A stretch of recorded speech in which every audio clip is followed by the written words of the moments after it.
She was 58 years old and freshly divorced. No home she could go back to. No career after 32 years of teaching. Just a 2009 Toyota Camry with 163,000 miles on it. A cardboard box of books in the trunk. And $4,200 in a checking account, the sum total of 34 years of marriage. Most of that was already gone to lawyers and gas. She bought an abandoned, one-room schoolhouse for $200 on a dirt road in the Blue Ridge Mountains of western North Carolina. The roof leaked. The floorboards were rotted. The county clerk told her she'd be lucky if it didn't collapse in the next snowstorm. But what nobody knew, including her, was this. Beneath the stones of the hearth in that old schoolhouse, hidden in a cedar box that hadn't been touched in 52 years, was something that would change the rest of her life forever. Before we get there, subscribe, because the part nobody saw coming is the part that reframes everything. Her name was Margaret Eloise Calloway. She was 58. She had a Camry, a cardboard box, and $4,200. And she had just bought a building that was falling down, on a road that barely existed, in a town she hadn't visited in 42 years. The clerk handed her the key and wished her luck. She didn't tell the clerk what she was hoping to find. She didn't know herself. She just knew she had nothing left to lose. Maggie Eloise Calloway was born in Charlotte, North Carolina, on a Thursday in April of 1968. The same week, the city was still mourning Martin Luther King Jr. Her father worked the night shift at the Charlotte Observer printing press. Quiet man. Ink permanently stained into the creases of his fingers. Her mother taught piano lessons in the basement of a Methodist church on Tryon Street. Maggie was an only child. She grew up in a 2-story wooden house with a wraparound porch, but every summer she was sent away, up to Hollow Creek, a town of 340 people tucked into a fold of the Blue Ridge Mountains, to stay with her grandmother, Edith Penrose. Edith lived alone in a cabin on Penrose Hollow Road, made blueberry preserves and sourwood honey, told her granddaughter stories in the long, slow vowels of the Appalachian Mountains. Maggie loved those summers more than anything else in her life. Her grandmother died when Maggie was 16, and Maggie did not go back to Hollow Creek again, not for 42 years. She met Richard Calloway when she was 21, a Wallace Stevens poetry reading on campus at UNC Chapel Hill. He was a doctoral candidate in philosophy. Tall, thin, round wire-rimmed glasses, and a half-smile that kept her awake for 3 nights running. They married when she was 23. She had been accepted into a master's program in literature at Vanderbilt, but Richard needed 2 more years to finish his dissertation. They agreed she would work first so he could focus. She took a job teaching English at East Mecklenburg High School, a public school on the east side of Charlotte. She told herself it was just for a few years. She stayed 32 years, every time Richard got a promotion, every time he was invited to guest lecture at Princeton or Oxford, every time a university press picked up another one of his books. Maggie told herself that next year she would go back to school. Next year she would write the things she had always meant to write. Next year never came, and there was a reason she never admitted to herself. Next year never came because next year was never hers. They had no children. That had been Richard's decision more than hers, though she never said so out loud. He said children would destroy both of their academic careers. She nodded. She always nodded. But she had her students, thousands of them across 32 years, and she loved them in the way of a woman with nothing else to love. She remembered every name. She knew which kids came to school without breakfast. She kept $20 bills in the bottom drawer of her desk to lend to students who needed textbooks. She never asked for the money back. It was a Tuesday evening in August, and Maggie was at the kitchen sink rinsing dishes. She heard him before she saw him, the familiar weight of his footsteps stopping in the doorway. When she turned, Richard was standing there with his arms folded across his chest, and she knew before he spoke. He told her he had met someone else. Her name was Vanessa. She was 29 years old, a third-year doctoral student in his department. They had been involved for nearly a year. He was sorry, he said, but he had made up his mind. He could not keep pretending. Maggie turned off the water. She set the plate down in the sink. She dried her hands on her apron. Then she turned around and looked at the man she had been married to for 34 years, and she realized she had known. She had known for a long time, maybe months, maybe years. But she had chosen not to look. There are truths like that. They live in your house, sit on your couch, eat breakfast across from you, and you choose not to look because looking means starting your life over. She did not cry. She just looked at him and said, "Be out of this house by tonight." And he was. Richard's attorney was a polite man, with a kind of mercy that is also a kind of cruelty. The house in Charlotte had been in Richard's name since before the wedding, an inheritance from his father. Her retirement account was much smaller than his because public school salaries are much smaller than tenured professor salaries. The settlement was fair on paper. But fair on paper is not always fair in life. Maggie walked out of the lawyer's office on a Thursday afternoon in late October with $4,200 in her checking account, half the value of the old Camry, and the right to keep the books she had bought herself over the years. That was the sum of 34 years of marriage. She sat in her car in the parking lot for an hour. She did not cry. She just sat there, staring through the windshield at nothing, letting the silence press in around her. And then she remembered Hollow Creek. Her grandmother, Edith, had left the cabin on Penrose Hollow Road to Maggie's mother. When her mother died of breast cancer in 2008, the cabin had passed to Maggie. She had not set foot in it since she was 16. For 18 years, she had paid the property taxes by mail and let a neighbor up there check on the place from time to time. She had almost forgotten she owned it. Now, sitting in the lawyer's parking lot in Charlotte, she remembered. And she knew where she was going. She drove north on a Saturday morning. 200 miles. 4.5 hours. She passed through small towns with old Sinclair gas stations and white-painted Baptist churches sitting on top of hills. She drove up into the long, slow folds of the Blue Ridge where the morning mist hangs in the valleys. Mist the Cherokee called the smoke of the mountains, long before the white settlers came. She rolled down her window. The October air came in. It smelled like wet leaves and red maple, and something else, something old, something her body remembered before her mind did. It smelled like the summers of her childhood. It smelled like her grandmother Edith. Hollow Creek had not changed much. The same main street, the same Gormley's General Store with the screen door that always stuck, the same Baptist church on the hill. There was a new coffee place called The Kettle where the barber shop used to be, and a BP station where the big sycamore had stood. The post office was still there. The pace of the town was still there. That slow, water-over-stone pace. The not rushing because there was nothing to rush toward. She found her grandmother's cabin in the late afternoon. It was smaller than her memory of it, but it was still standing. The neighbor had kept the roof patched. Inside, the furniture had been covered with sheets for 48 years. Maggie pulled them off.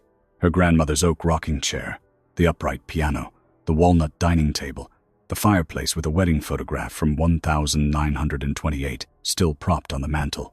Maggie sat down in the rocking chair. She closed her eyes. For the first time since August, she breathed. She stayed in the cabin through the autumn. She ate sparingly. She slept long. She reread the books she had loved as a young woman. She walked the trails through the maple groves and the oak hollows. She did not call Richard. She did not call anyone. She needed a season of silence, and Hollow Creek gave her one. But by mid-December, she understood that silence was not enough. The $4,211 was not going to last forever. Not even in a place this cheap. She had maybe 8 months before she would have nothing. The high school, 26 miles down the road, was not hiring mid-year. The county library wanted an MLS degree she did not have. Mr. Gormley at the general store said he was not hiring anyone but his nephew. For the first time in her 34 years of marriage, for the first time in her life, she felt something she had never felt before. She felt herself sinking. One cold December morning, she walked farther than usual. She turned up Penrose Hollow Road, the road that carried her grandmother's family name. The trail ended in a clearing on the shoulder of the ridge, and there, standing among bare red maples, was a small wooden schoolhouse. She had forgotten about it. She'd been here once or twice as a child, with her grandmother, to see where Edith had gone to school. The roof was rusted tin. The cedar siding had weathered to silver gray. 5 of the 8 window panes were broken. English ivy was creeping up the north wall. Above the front door hung a wooden sign so faded she had to step close to read it. Penrose Hollow Schoolhouse, established 1908. She stood there a long time. The mountain wind moved her gray hair, and she felt something she could not yet name. It was not nostalgia. It was something older than that. Something more like recognition. Maggie drove down to the county office in Marshall the following Monday. The clerk was a woman named Darlene. She wore her glasses on a beaded chain and had the patient smile of someone who'd worked behind a government counter for too long. She pulled up the records. Penrose Hollow Schoolhouse, closed in 1974, owned by the County Education Board until 1984, then transferred to the county as abandoned property. Listed for sale 4 times over 40 years. No buyers. Currently listed as is, at $200 with a $5 transfer fee. $200? Maggie asked. Darlene nodded. Nobody wants it, ma'am. The roof's gone. The foundation might be cracked. The county was going to demolish it 5 years ago, but couldn't get the budget. What do you want it for? Maggie did not answer the question. She only said, "Do you take checks?" She wrote a check for $250. Darlene stamped, signed, and pushed across the counter a stack of papers and an old brass key. "Good luck, Mrs. Calloway." Maggie picked up the key. It was lighter than she had expected. It was heavier than anything she had ever held in her life. She drove back to Penrose Hollow Road. She fitted the key into the lock. The lock was rusted, and she had to work the key hard, but finally it gave with a soft click, and the door swung open. Inside, the air was cold. It smelled of damp wood and old paper and dust that had been sleeping for 52 years. Maggie stepped in. Light from the December sun came through the 3 unbroken windows and fell across the pine plank floor, warped from years of humidity, and onto the long blackboard at the front of the room. There was still chalk on the board, faded almost to invisibility, but still there. "Have a good summer, children. Don't forget what you've learned." She read those words. She read them again. Then she sat down in one of the small oak desks, the size for a 3rd grader, and she cried for the first time since the lawyer's office. She was not crying because she was sad. She was crying because she was home. The next morning, Maggie drove down to Gormley's.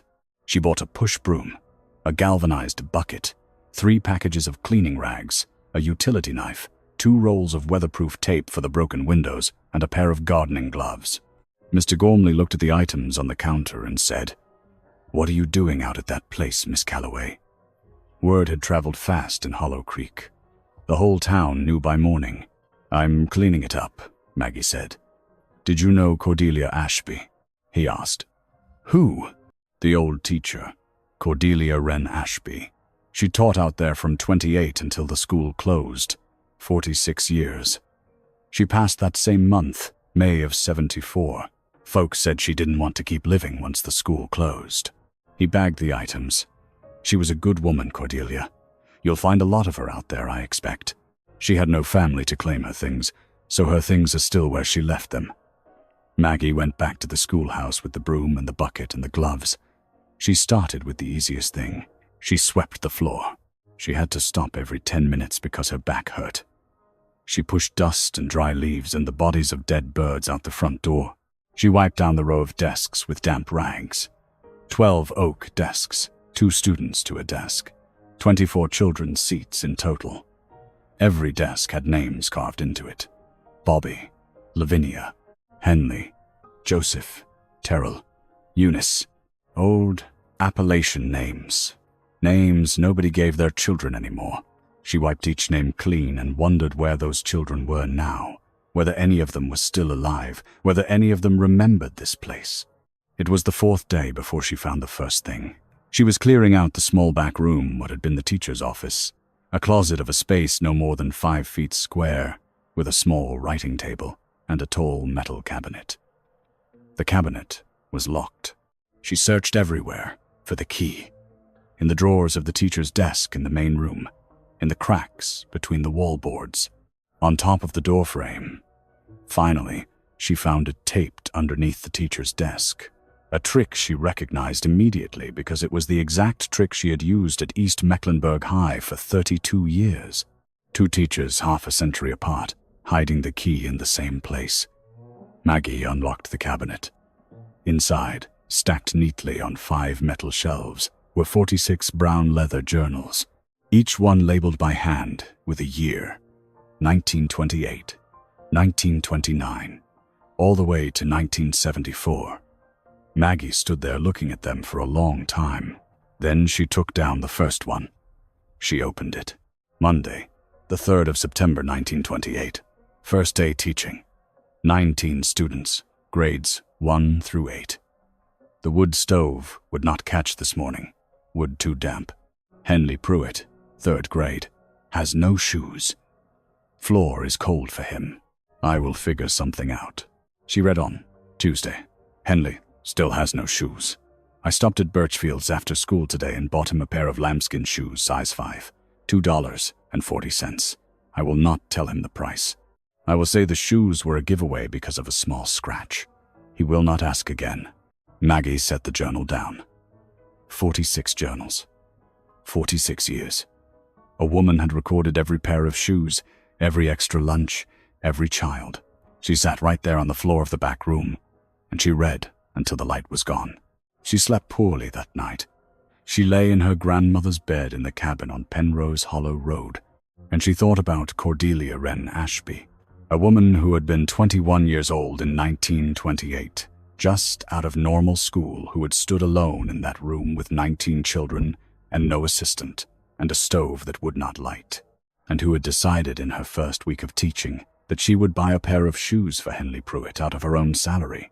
Maggie lay there in the dark and wondered, what kind of woman does that? And she wondered what else that woman had hidden in that room. The next week, Maggie hired a local contractor named Jasper Holloway. He was 59 years old, the grandson of one of Cordelia's old students. When Maggie mentioned Cordelia's name, his face changed. My grandmother went to school there, he said. She used to say Miss Ashby paid her Greyhound fare so she could go up to Knoxville for nursing school in '53, $8.75. My grandmother tried to pay her back $1 a month when she started drawing a paycheck, but Miss Ashby never took the money. She told my grandmother to pay it forward to somebody else. Maggie heard those words and felt something move inside her chest. Pay it forward to somebody else. This was what she had been doing for 32 years of teaching in Charlotte without ever knowing why. The 20s she lent to students and never asked back. The textbooks she bought out of her own pocket. The extra lunches. She had done all of those things as if she were paying a debt to someone, and she had never known who she was paying. Now she knew. Jasper and his 2 sons worked on the schoolhouse for 3 weeks. Maggie paid them $200 out of her savings, half of what she had left. But Jasper said the usual price would have been double, and he was doing it at cost because it was Miss Ashby's school. While they worked, she kept reading the journals. Every evening, when she was too tired to lift the broom anymore, she sat on the freshly oiled pine floor with her back against the wall and read another one. There was one particular volume, 1941, that Maggie read more slowly than the others. Cordelia's voice in that one was different, brighter, happier. Thursday, February 6th. I saw Thomas again at church today. He has grown into a man, no longer the farm boy I used to know. He has just graduated from West Point. After that, the pages were full of Thomas Beauregard. By summer they were engaged. Cordelia wrote on July 7th, 1941. He went down on one knee under the maple tree by the schoolhouse. I said yes. We will marry in December, when he has his leave. December 1941. Maggie knew that date. Every American knew that date. Thomas did not come home in December.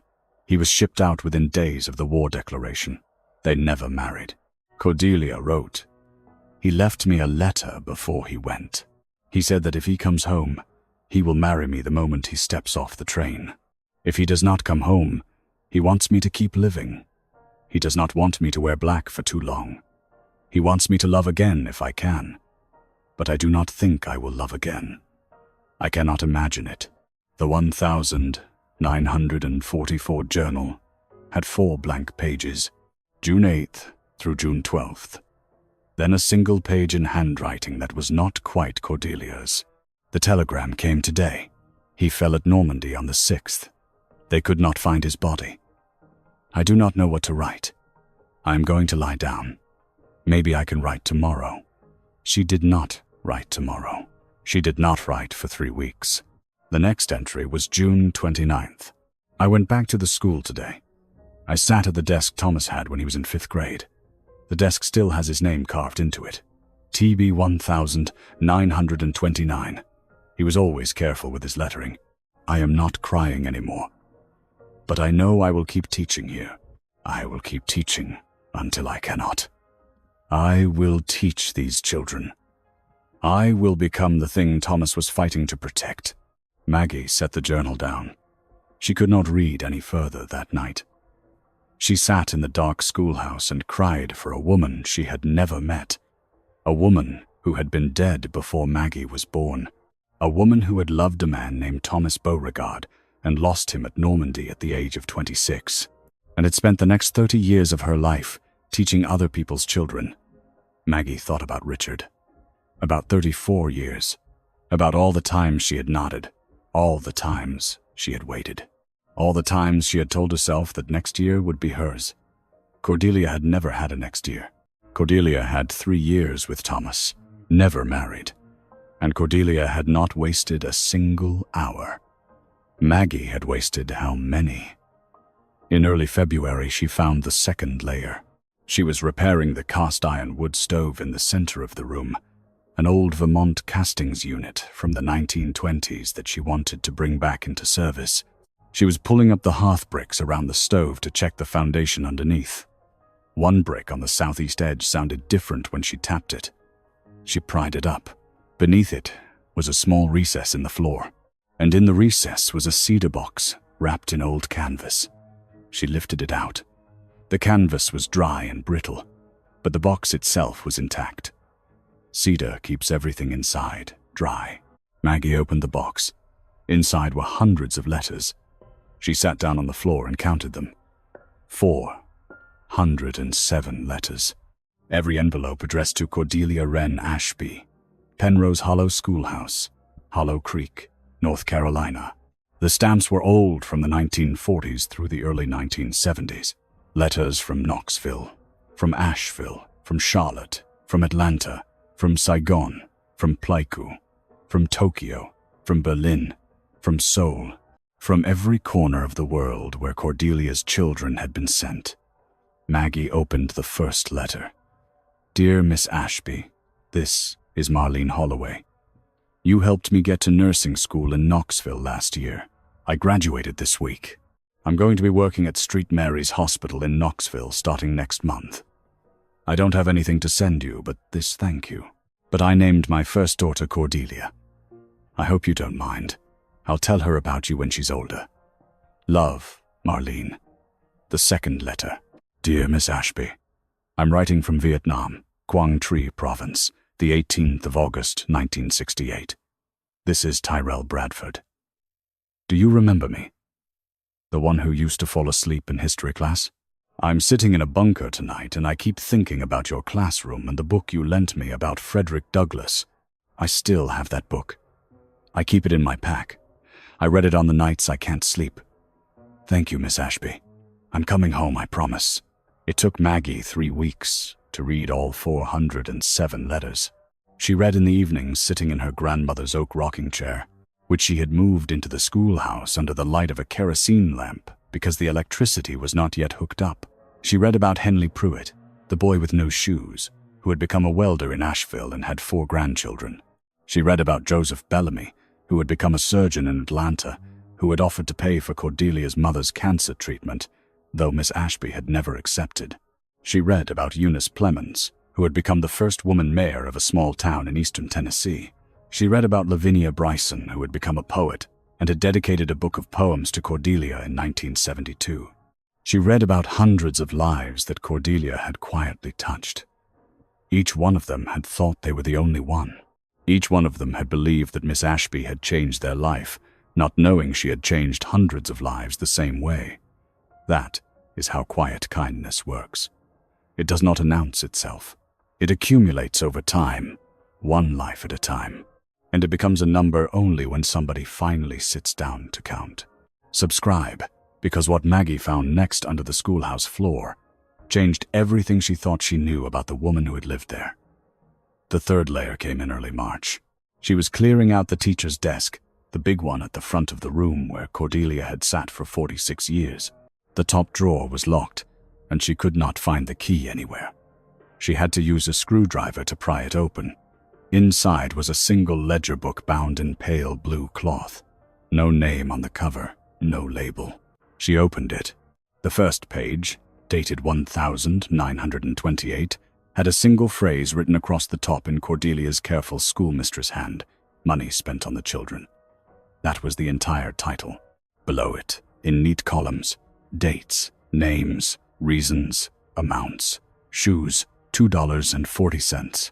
Bertha Wills, school book, 85 cents.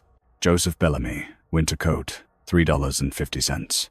Every line, one student, one item, one amount. The ledger ran from September 1928 to the 27th of April 1974, 10 days before Cordelia died. Maggie sat with the ledger on the teacher's desk under the kerosene lamp and did the math. It took her 3 nights. The total Cordelia Wren Ashby had spent out of her own salary across 46 years was $38,492.17. Adjusted for inflation, roughly $420,000 in present money, nearly a quarter of her total lifetime earnings, on her students. Cordelia had lived in a 3-room cabin she rented from old Mr. Penrose for $12 a month until her death. She did not own a car. She walked to the schoolhouse every day. She had no life insurance, no one to leave anything to. She had given the inheritance away while she was still alive. $1 at a time, 1 pair of shoes at a time, 1 bus ticket at a time. Maggie closed the ledger. She stood up. She walked around the room. She touched the blackboard. She touched the desk with TB 1929 still carved into the wood. She touched the cast-iron wood stove. She stood in the middle of the room and said out loud, though there was no one to hear, "I'm sorry I didn't know about you. I'm going to tell people. I promise."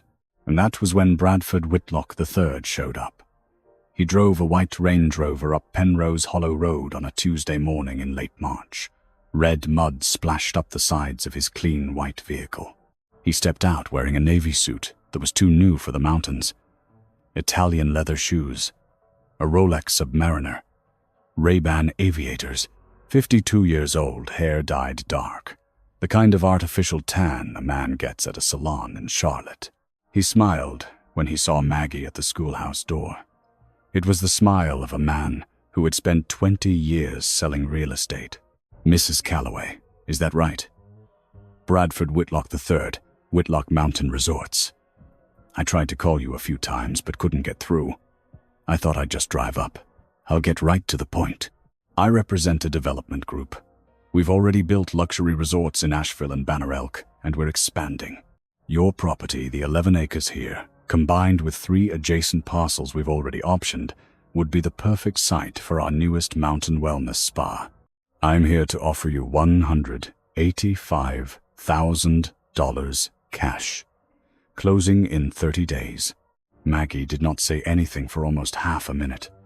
She thought about the $4,211 that had now dwindled to $1,380 after paying Jasper and buying supplies. Being 58 years old with no full pension, no real home, no job, $185,000. That was security for the rest of her life. That was never worrying again. Then she thought about Cordelia Wren Ashby, Henley Pruitt's pair of shoes, $8.75 of bus fare for Marlene to get to nursing school, The 407 letters in the cedar box. "Mr.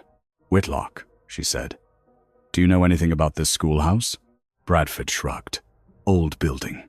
I had it surveyed. The structure has no formal historic designation. You got it for almost nothing. Congratulations on a smart investment. I'm offering you 925 times what you paid for it. This is an exceptional offer." A woman named Cordelia Wren Ashby taught in this building for 46 years, Maggie said.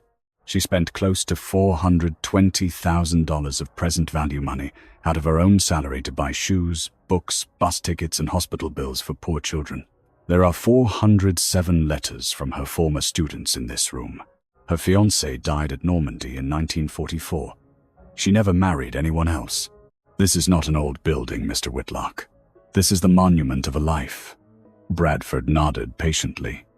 "That's a beautiful story, Mrs. Calloway. I respect that. But stories don't pay the bills. $185,000 does. My offer is good for 7 days." He handed her a business card. He got into the Range Rover. He drove away. Maggie stood in the middle of the dirt road and watched the dust settle behind him. 7 days to decide. The 7 hardest days of her life. Every night she lay awake in her grandmother's bed, staring at the ceiling, doing the math over and over. $185,000. That was security. That was never worrying again.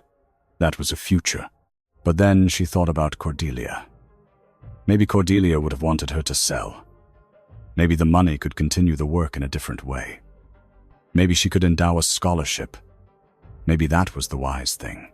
On the 5th night, she couldn't stand it anymore.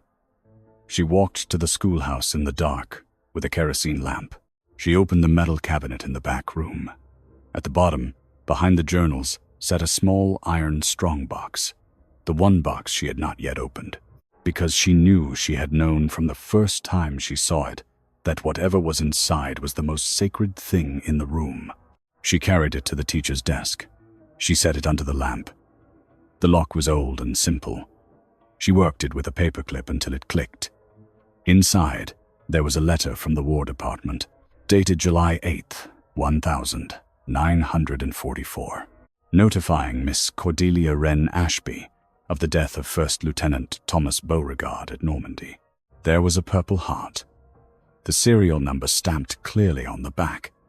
There was a bundle of love letters tied with a faded ribbon, more than 40 of them, written in the careful hand of a young West Point cadet. Maggie did not read them. Not yet. She could not. There was a simple gold engagement ring with a small diamond, never worn. And at the bottom, a black and white photograph. Yellowed with age, 2 people standing in front of the schoolhouse. A young man in an army officer's uniform, smiling. A young woman in a print dress, her hair braided, standing beside him. Thomas. Cordelia.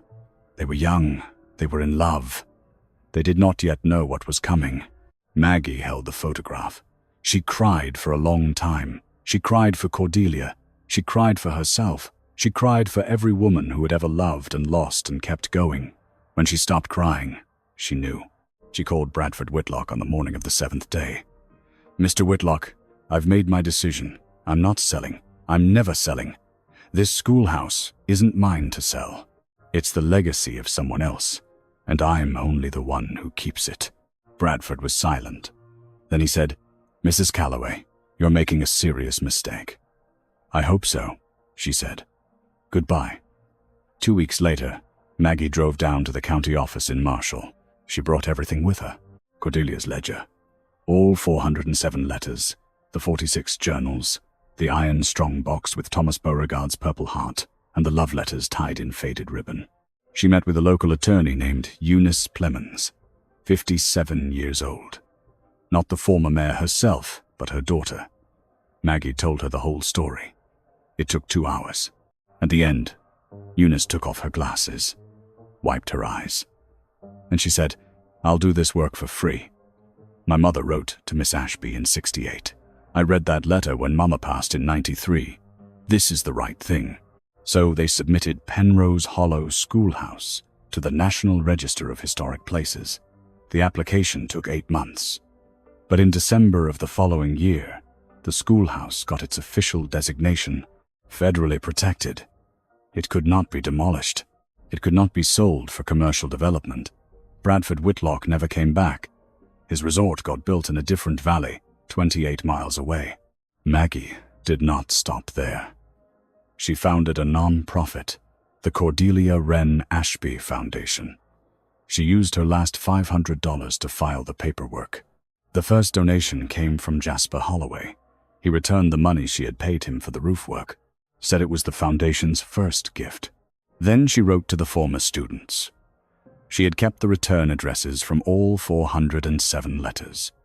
So she sat down and wrote 316 new letters, one to every living former student or surviving family member she could trace, each one in her own hand, telling them what she had found, what she was building. Within 3 months, 189 of them wrote back. Some sent $10, some sent $500. Joseph Bellamy, the surgeon, sent $15,000 with a letter that read, "Miss Ashby saved my life. I have been waiting 50 years to repay her. Thank you for giving me the chance." In the first 6 months, the foundation took in $68,000. Maggie used the money to reopen the schoolhouse, not as a formal public school, but as a community learning center. She taught adult literacy on Monday and Wednesday evenings, free college prep classes for local high school students on Saturday mornings, and she hung an enlarged black and white photograph of Cordelia and Thomas on the wall above the wood stove, the photograph from 1941, so everyone who came in would see who they had been. At the end of May, exactly 52 years after the day Cordelia Wren Ashby died, Maggie held a memorial gathering at the schoolhouse. She invited every former student she had been able to find. She expected maybe 24 people. On the day of the gathering, 143 people came. They drove in from Tennessee, from Georgia, from Virginia, from Florida. The youngest was 61 years old. The oldest, a woman named Lavinia Bryson, was 94, and her daughter pushed her up the gravel path in a wheelchair. They told stories. They held one another. They sang an old Appalachian hymn Miss Ashby had taught them. Bright morning stars are rising. 143 of Cordelia's children, standing around the schoolhouse, crying and laughing. And Maggie stood at the door with her leather notebook, the one she had been writing literary quotations in for 40 years. And she understood that she had found the thing she had been looking for her entire life without ever knowing it. Maggie never remarried. She didn't need to. She lived in her grandmother's cabin on Penrose Hollow Road, walked to the schoolhouse every morning the way Cordelia had, and taught until she could not. And then one autumn, standing at the blackboard, she remembered something. A sentence her grandmother Edith had said to her when Maggie was 10 years old, sitting on Edith's lap in the rocking chair, a sentence she had forgotten for 42 years. Some lives only finish their meaning when somebody else takes them up. Her grandmother had attended Penrose Hollow Schoolhouse from 1920 to 1928, just before Cordelia came to teach. She had known about Miss Ashby. She had told Maggie about the schoolhouse that day, sitting in that rocking chair, and Maggie had forgotten. For 42 years, she had forgotten. But maybe she had not really forgotten. Maybe all the 20s she had lent to students and never asked back. All the shoes she had bought, all the extra lunches, all the afternoons she had stayed late to help one struggling child. Maybe that was how Cordelia had been living on through her, without her knowing. Kindness moves through the generations like an inheritance, from one teacher to another, from a grandmother to a granddaughter, from Hollow Creek in 1974 to another woman who would pick up the same work 52 years later. Cordelia Wren Ashby loved a man and lost him at 26. She lived another 48 years after him and touched perhaps 850 children in that small schoolhouse. Margaret Eloise Calloway loved a man for 34 years and lost him at 58. She lived another 21 years after him and touched thousands more. One day after Maggie is gone, somebody else will walk up Penrose Hollow Road and into that schoolhouse. and the unfinished circle will keep going. One pair of shoes, one bus ticket, one extra lunch, one letter, one life at a time. That is what legacy means. Not money, not houses, not names on buildings. The way we treat each other when no one is watching, carried across generations, across decades, across wars, across broken hearts. Cordelia never knew Maggie's name. Maggie did not know Cordelia's until she was 58 years old, but the two of them, half a century apart, built something together that was larger than either of them. That woman, 58, freshly divorced, no home she could go back to, no career left after 30.